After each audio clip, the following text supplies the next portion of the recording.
So right now we are on Unit 3 Dynamics, and these are the two lessons we'll complete today. Forces acting on two dimension and then unit activity. So right now we are at the end of Unit 3 Dynamics. So we have nearly completed 50% of the course. So I'm not sure where are you right now in your courseware, but please make sure to stay on your pace, okay? And then if you are far behind, please put more time and effort so that we will catch up soon. And then if you have any question, please feel free to contact me, okay? Please feel free to contact me, I'll guide you. Let's start with force acting in two dimension. In this lesson, you will identify dynamics used and analyze two-dimensional situation. So basically, we'll write the component of force along x direction and y direction and solve the real life problems. So this is the goal of this lesson, force acting in two dimension.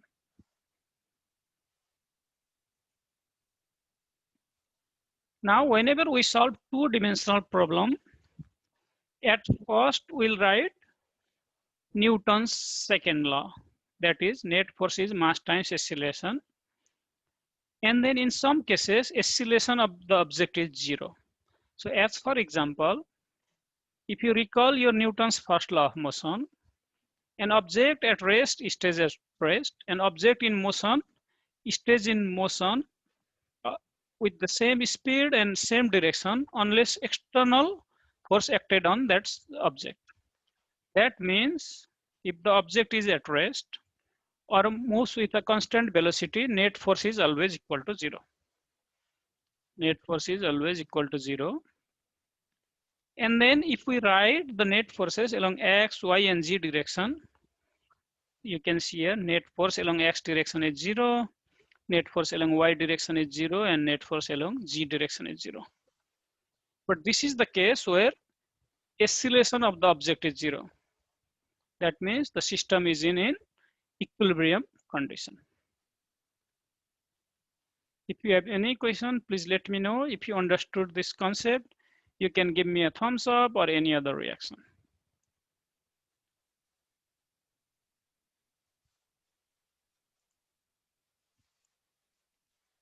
Okay, now let me go to the next slide. Now in our previous slide, net force was equal to zero because the system was in equilibrium condition. So here, in this case, the object moves with a certain value of certain acceleration. That means we do have a acceleration this time. The object is not at rest, it's moving and it does not move with constant speed or velocity. And this time, net force is equal to mass times acceleration, that is Newton's second law of motion, sorry. And then we can write net force along x direction, y and z direction. So mathematically it will become net force along x direction, fx means x direction is mass times along x direction acceleration, horizontal acceleration, vertical acceleration. So this one is vertical acceleration or along y direction. The last one is along z direction.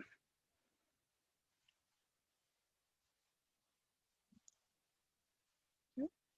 Now let's go to the next slide. So now let's work on a problem related to our previous two slides. So that was resolving the component of force along x or y direction. So in each cases, whenever the object is at rest or moving with constant velocity, net force along x or y direction is zero. They will net force along x direction and y direction, they will balance out. So let me read this problem and then we'll solve this problem. The question is, and this question is from your mastery test, okay? An object is suspended from the ceiling with two wires that makes an angle of 40 degree with the ceiling. The weight of the body is 150 Newton. What is the tension on each wire? So we have to calculate tension on each wire. And tension is a kind of force. It's just a force that acts on a string or any other suspended object. So here, so tension, force due to tension or tension act here, T. And this is 150 Newton is the weight of the object that acts vertically downward, F of G, I'll write F of G. And if this angle is 40 degree, this angle will also be 40 degree, alternate angle. Let me use different color, okay? This color is not good. I'll use this color, okay. Now, we have to write the component of T tension along X and Y direction. Along this direction, X direction, and along Y direction. So, Y direction. So let's start with this T. So along X direction is T cosine 40 degree. In Y direction, due to this T, the component of T along Y direction is T sine 40 degree. Let's start with now this T, okay, another T. Along X direction, T cosine 40 degree. And again along Y direction, T sine 40 degree. Okay, I'll pause here for some times. Do you have any question? How did we write the component of tension along X and Y direction? Did you all get this? This one is little bit complicated, so I just want to make sure that you all have followed this. Okay, if you understood this concept, please give me a thumbs up or any other reaction.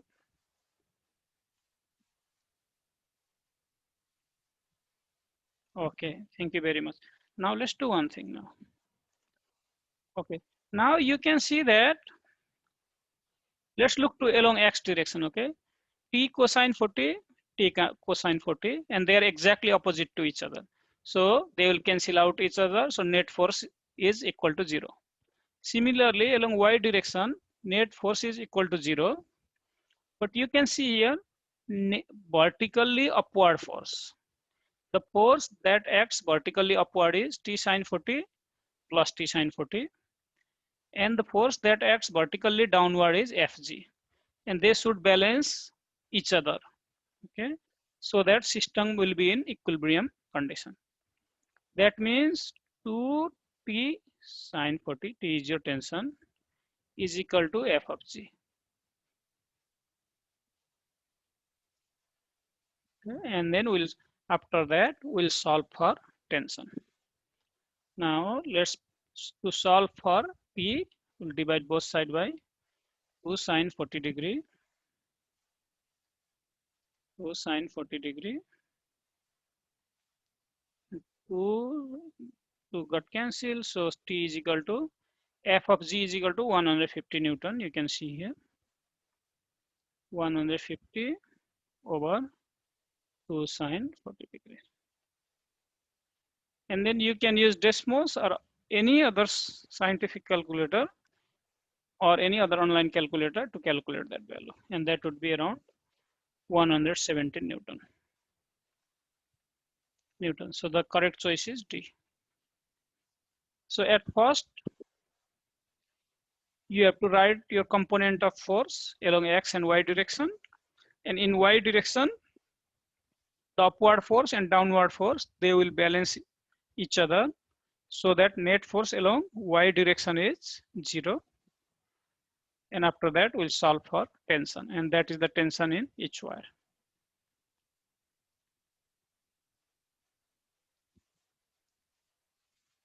Let me pause here for some times. If you have any question about this problem, please let me know.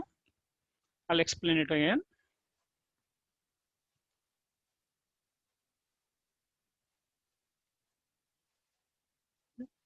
Now let's go to the next question.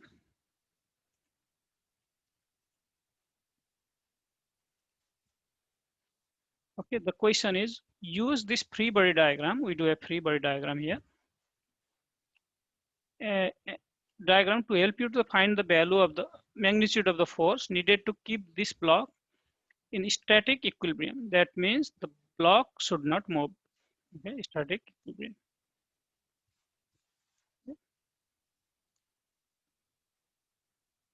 Okay, so we can see here force F1 60 Newton. It acts at an angle of theta to the horizontal. So let's write the component of force F1 along x and y direction at first. That would be the first step. So it becomes along x direction, it's F1 is 60. So I'll just write 60 times cosine theta. That is this direction, F1x. Okay, you can just write. Along y direction, vertically upward, this one is F1 is 60. So 60 sine theta. Yeah. We resolve the component of, we write the component of F1. Okay, F that is 60 Newton. That is the first step. Now to find F2, okay, let's write all the components that act vertically upward. So vertically upward is F2, and then you can see here 60 sine theta that also acts vertically upward. These are the F2 and 60 sine theta plus 60 sine theta that act vertically upward, and they should balance that vertical, the force that acts vertically upward should be exactly equal to the force that acts vertically downward. So that is equal to 80. So that net force along y direction is equal to 0. But here is the problem. So we don't know the angle here. So you can see here we don't know the angle. So my question for you all, let me write that equation 1, okay? That equation 1. How can we find this angle theta? Okay.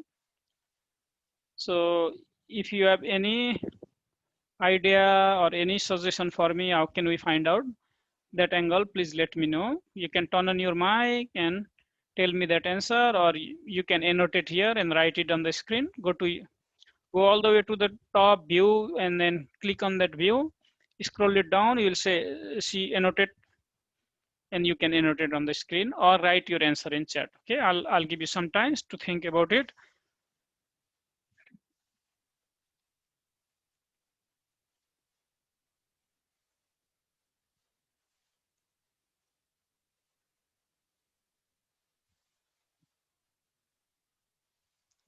Okay, now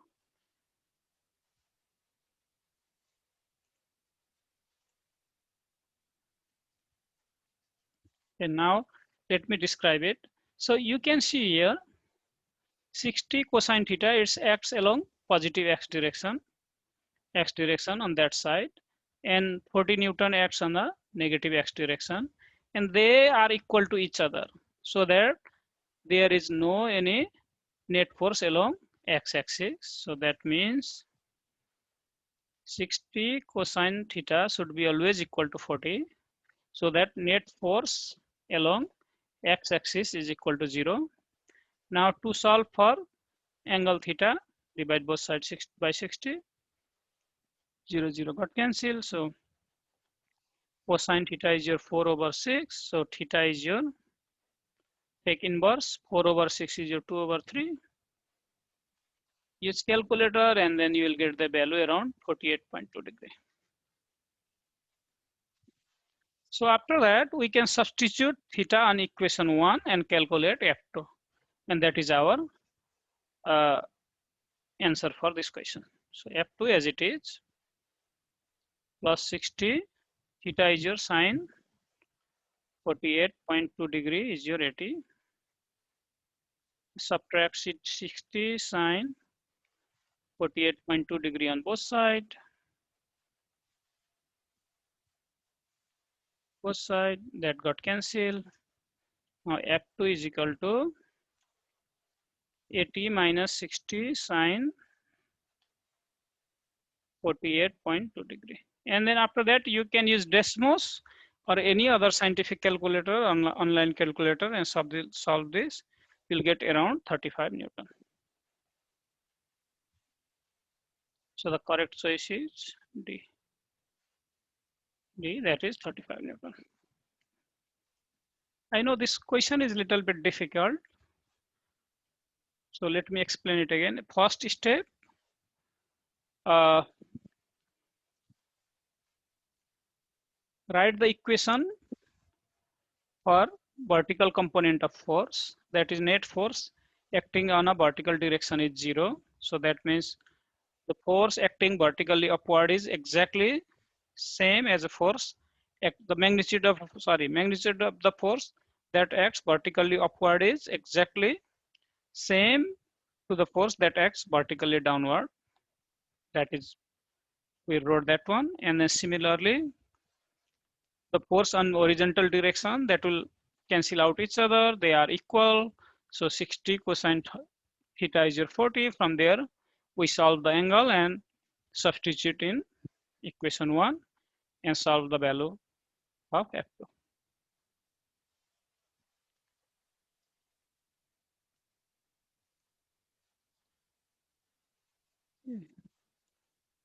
Let me pause here for some time. Please let me know if you have any question. If you understood this problem, please give me a thumbs up. Once you understood this problem, all other question will be easier for you. This is one of the difficult problem from this lesson.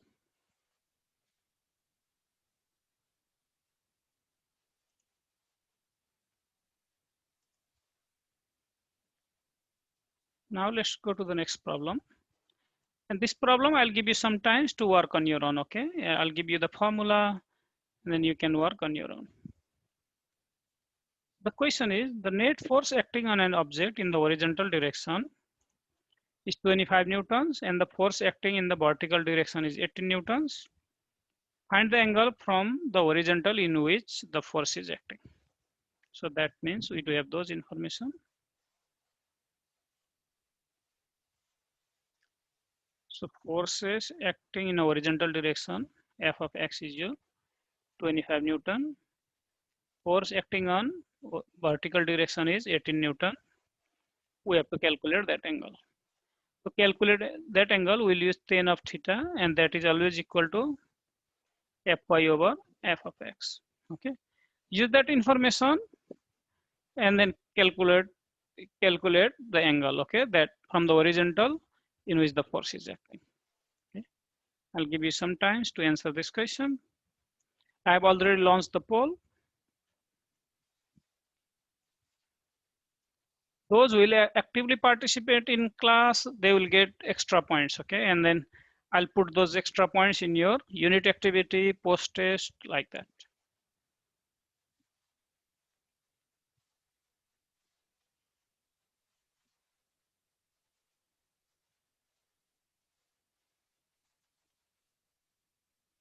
Let me calculate as well. Let me open my Desmos, and then you can install your Desmos in your cell phone as well, okay? DESMOS function tan inverse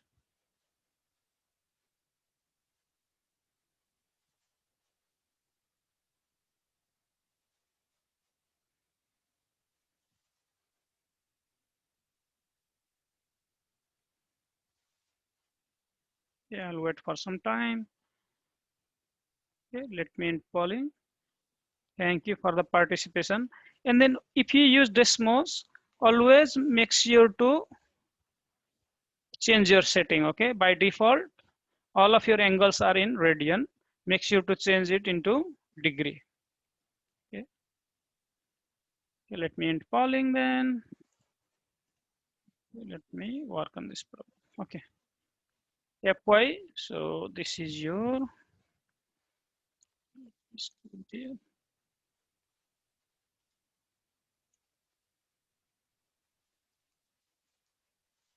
force along y direction is 18 over 25. That is your tan of theta. Now take inverse on both sides. So theta is tan inverse 18 over 25.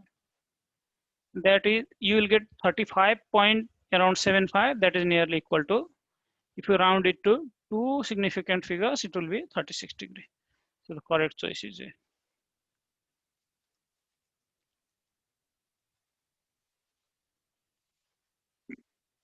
So we have completed this lesson, force acting in two dimension. After that, we'll go to the unit activity. And then I'll go through each of the part of the unit activity, okay? And we'll only complete task 1.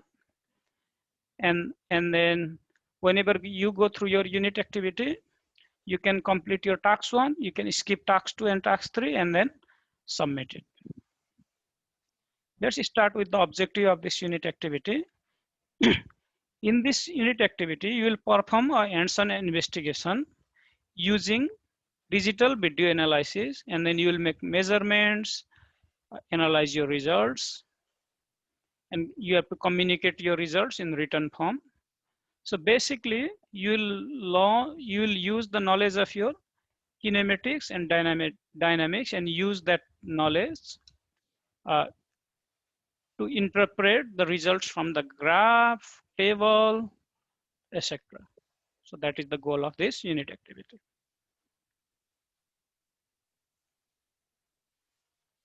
And then in this model, in this dynamic model, this model is related to friction on ice. And then in this model, you will set up your initial condition. That means initial position, velocity, and then you can mathematically define any forces acting on that system. Here in our particular case, we'll define friction due to frictional force due to the motion of that object, or kinetic frictional force, sorry. We'll define kinetic frictional force, write that formula, and then make table, and then define our model. And then we'll only complete task 1. Now, you can find all those instructions in your tutorial, how to build a dynamic model, but we'll go through it, okay, together here in our live session as well. So first, start your activity by opening this tracker experiment. So you will click on that tracker experiment, and then whenever you click on that tracker experiment, you will see that screen. Let me share my screen, another screen, okay. So whenever you click on that screen, whenever you click on the tracker experiment, sorry, another screen will pop up, and this screen looks like that. Okay, let me cross all those. Okay, these are the work I have already done. Okay, this screen will pop up. Let me go back. We'll come back to that one. Okay. Okay, you will see that screen. After that, whenever you are on that screen, you will go to this pull down menu. Did you see that blue pull down menu? Click on that one and go to model man. And after that, open the model builder. You can see here. And these all instructions are provided in your unit activity, model builder. And after that, when you open your model builder, you can enter certain values of your time, position, horizontal velocity, and then coefficient of your friction, coefficient of kinetic friction. Okay. And then you can see here for different surfaces, we do have coefficient of kinetic friction. Plastic, did you see here plastic or snow? So it's 0.10. So in our case also, the value should be nearly equal to coefficient of kinetic friction should be nearly equal to 0.10. Okay. And after that, you will complete your tasks. Okay, now let's go back. And let's start with this ice slide to tracker. So, okay. So I just want to make sure that all of you are seeing my this screen. Okay. It says tracker ice slide 2. If you are seeing this screen, please give me a thumbs up.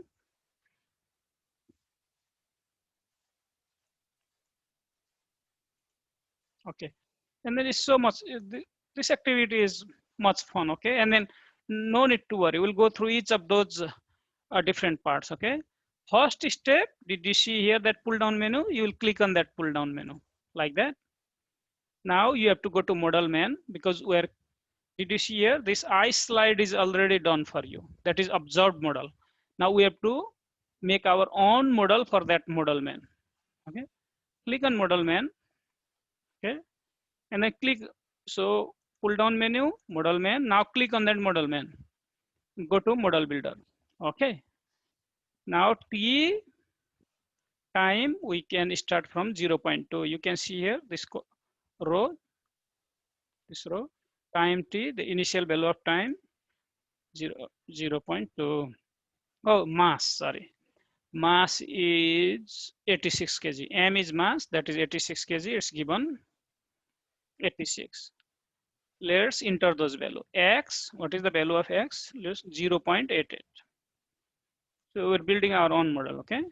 Y and By, you don't have to fill out anything, leave it as 0. Bx, what is the value of Bx? 4.34, 4.34,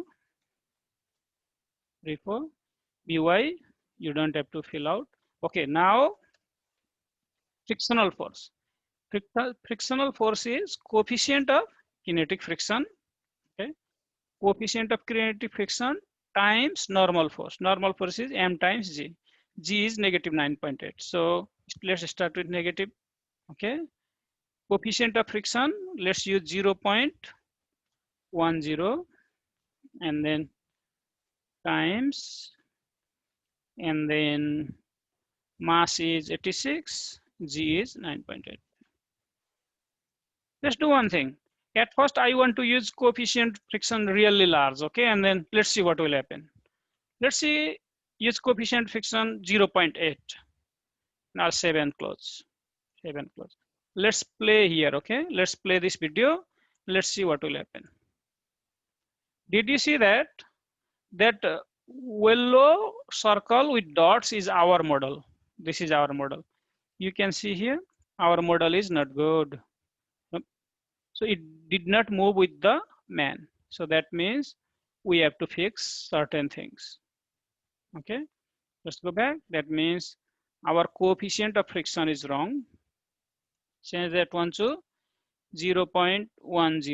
Let's see what will happen. Around 7 close, and then again, just click here. So again, it's little bit off, like after a certain period of time. So let's again decrease that value. Okay, and then make it 0.08, 0.82 or something like that, 2, 3, okay, 7. Okay, now this time you can see that our models moves along with the man. That means this time our model is really good. Think like that. Okay. Any questions so far? Please let me know if you have any question. Okay. If you are following this, please give me a thumbs up or any other reaction.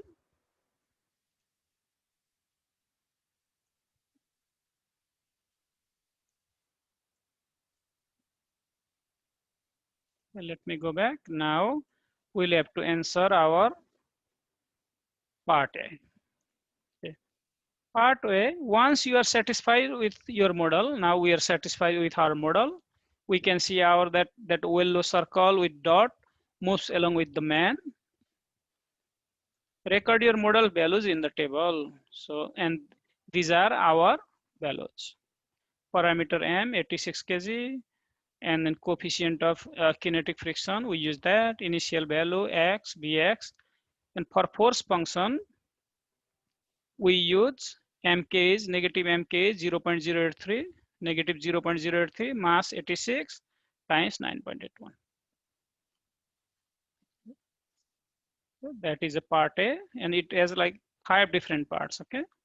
Part B, describe how well you think your modeled position. So that model position means that circle, that yellow circle with a dot, matches the observed position for the man. Observed position means, so observed position for the man means uh, the video that was already there. Think like that. Okay. So that means model position matches exactly with the observed position, and both the velocity, both the motion of model position as well as the observed position decreases linearly with time. And here is the sample response. So it tracks the observed position very well from start to finish. And then both man and the model slows down linearly with time.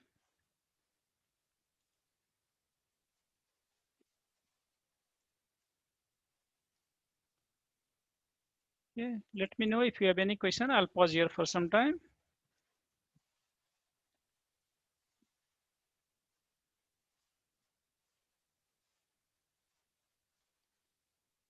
Now let's go to part C.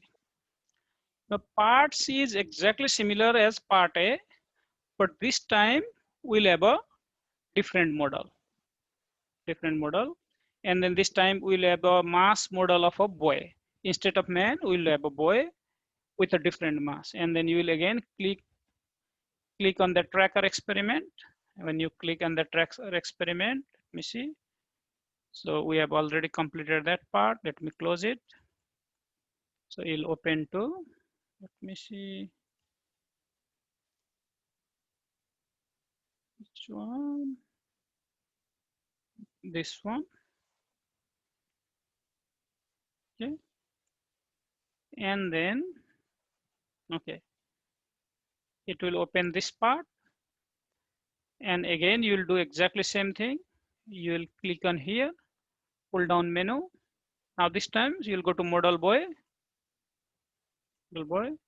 and model builder. Everything you can enter exactly same, but the only difference is mass of the child. So is 35 kg, 35, I'll put 35, P is 0.2, X is 0.95, initial value of X and T, 95, and then Y and BY leave as 0, BX is 4.72, 0.72, and then BY leave it at 0. F of X is same, negative, negative 0.083 times, this time mass is 35, so enter 35, and G is same, 9.8. And then 7 close, 7. Now let's play the video. Let's observe our model. Now it shows that our model is good. You can see from here. Okay, that yellow circle with dot is our model, and then that model goes along with the observed model.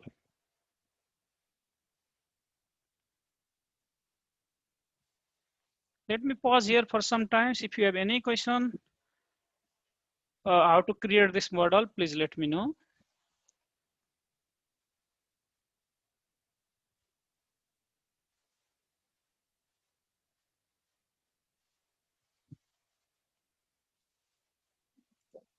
Okay. Now let's go back. So we have already completed that. Oh no, we are here on part C.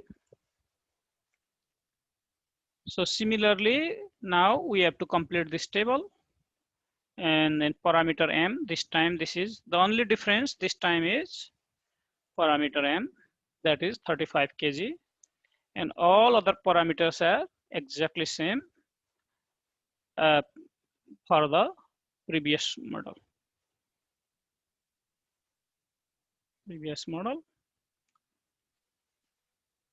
Now let's go to the part D. So only things that is different is parameter M, that is 35 kg. Now on part B, describe how well you think your model position matches the observed position for the buoy. So it matches really well with the observed position for the buoy, and then both for model position as well as observed position, the motion of the buoy uh, slows linearly over the time. So here is the sample response. The motion for the buoy and the model slows down linearly with time. You can see here. And then for as before, the model position tracks the observed position very well from start to finish. So this is part D. Now let's go to part E, and then after part E, so when you keep continue, you'll go to task 2. You don't have to do task 2 and task 3. Leave as blank and submit it. Let's go to part E. Look at your recorded results and models for both the man and the buoy. Okay, how close are the coefficient of friction for the sled on ice for the 2 runs? So it was exactly same. We used 0.083. How confident would you feel about specifying a coefficient of kinetic friction for this sled on this ice surface based on these results? So we feel confident because in both cases for buoy and for man and the buoy, our observed value, our experimental value matches with the observed value, and you can support your conclusion in that way.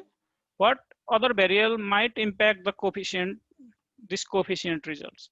So that means what are the variables that might impact the coefficient of kinetic friction? That means mass of the object or smoothness of the surface might impact this coefficient results. And here is the sample response. So in both cases, we use the coefficient of friction for man and buoy 0.083.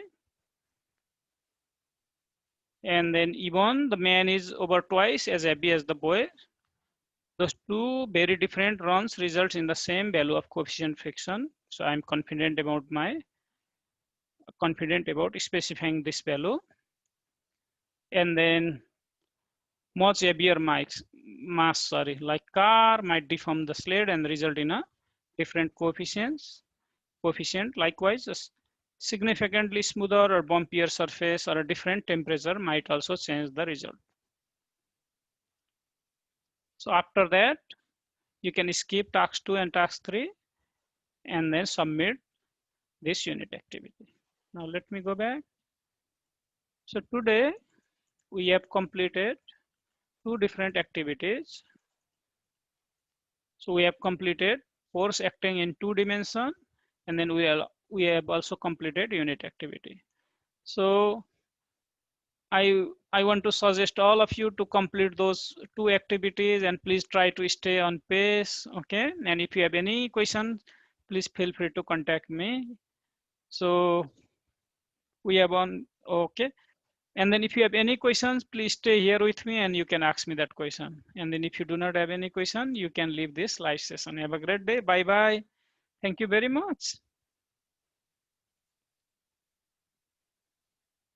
Yes, it will be posted in a Google Documents. I'll post everything in Google Documents, okay? You don't have to worry. I'll post everything in Google Documents. Thank you very much for asking that. I'll post this in Google Document. Okay, bye-bye.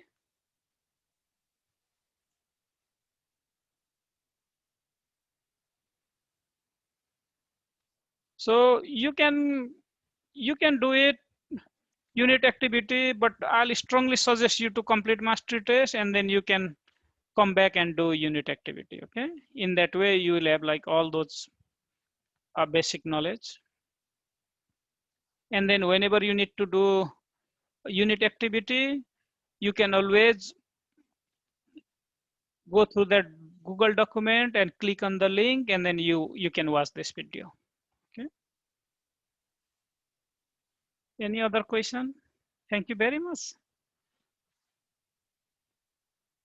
Okay, bye bye.